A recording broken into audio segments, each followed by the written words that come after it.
বিশ্বের সবচেয়ে আলোচিত চলচ্চিত্রের সিরিজ বলা চলে বাহুবলীকে। এই সিরিজে নাম ভূমিকায় অভিনয় করে দুনিয়া কাঁপিয়ে দিয়েছেন তামিল অভিনেতা প্রভাস। সর্বশেষ বিভিন্ন ভাষায় মুক্তি পাওয়া ছবিটির দ্বিতীয় সিকুয়েল বাহুবলী দ্য কনক্লুশন আয় করেছে প্রায় ১,৫০০ কোটি রুপি। সেই আয়কেও ছাড়িয়ে নতুন রেকর্ড করার চ্যালেঞ্জ নিয়ে এবার আসছে নতুন ছবি সংঘমিত্র। এই ছবিতে অভিনয় করবেন তামিল সুপারস্টার শ্রুতি হাসান। সুন্দর সিং এর পরিচালনায় নির্মিত হতে যাচ্ছে পৌরাণিক কাহিনী ভিত্তিক চলচ্চিত্র সংঘমিত্র। বলা হচ্ছে বাহুবলীকে টেক্কা দেবে এই ছবি। বিশ্ব চলচ্চিত্রের জনপ্রিয় উৎসব কান চলচ্চিত্র উৎসবে ছবিটির নাম ঘোষণা করা হলো। বাহুবলীর সাফল্যের পর পৌরাণিক কাহিনী ভিত্তিক ছবি নির্মাণের দিকে ঝুঁকছেন দক্ষিণের অনেক নির্মাতাই।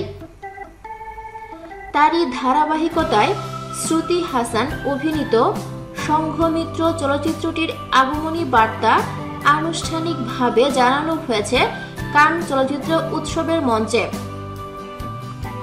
এনডিটিভির খবরে জানা গেছে ২৫০ কোটি রুপি বাজেটের ছবিটি বাহুবলীর মতোই ২ খণ্ডে নির্মিত হবে। ২ খণ্ডের এই মহাকাব্যিক ছবির প্রযোজনায় থাকছে থেনাডাল স্টুডিও। শ্রুতি হাসান ছাড়াও চলচ্চিত্রটিতে অভিনয় করছেন জয়ম রবি ও আয়রা। সঙ্গীতের দায়িত্বে কাঁধে তুলে নিয়েছেন AR রহমান। ছবিটি নিয়ে ঝাঁকজমকের মাত্রা দেখে অনেকেরই ধারণা এই ছবি বাহুবলীকেও ছাড়িয়ে যেতে পারে। পরিচালক সুন্দর সি জানিয়েছেন ১৮ শতকের তামিল ইতিহাসের উপর ভিত্তি করে নির্মিত হতে যাচ্ছে ছবিটি। এ ছবি হবে বিনোদনে ভরপুর। পরিচালকের ভাষায় বাহুবলী দক্ষিণের চলচ্চিত্রকে জাতীয় পর্যায়ে নিয়ে গেছে, আর আমি মনে করি সংঘমিত্র দক্ষিণের চলচ্চিত্রকে আন্তর্জাতিক পর্যায়ে নিয়ে যাবে। এখন সেটাই দেখার প্রত্যাশায় সবাই। তার জন্য অপেক্ষা করতে হবে ২০১৮ সালের শেষ পর্যন্ত।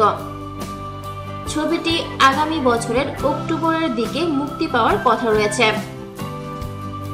ভিডিওটি ভালো লাগলে লাইক প্রেস করুন এবং শেয়ার করে সবাইকে দেখার সুযোগ দিন। পরবর্তী আপলোড পেতে চ্যানেলটি সাবস্ক্রাইব করে আমাদের সাথে থাকুন। ধন্যবাদ।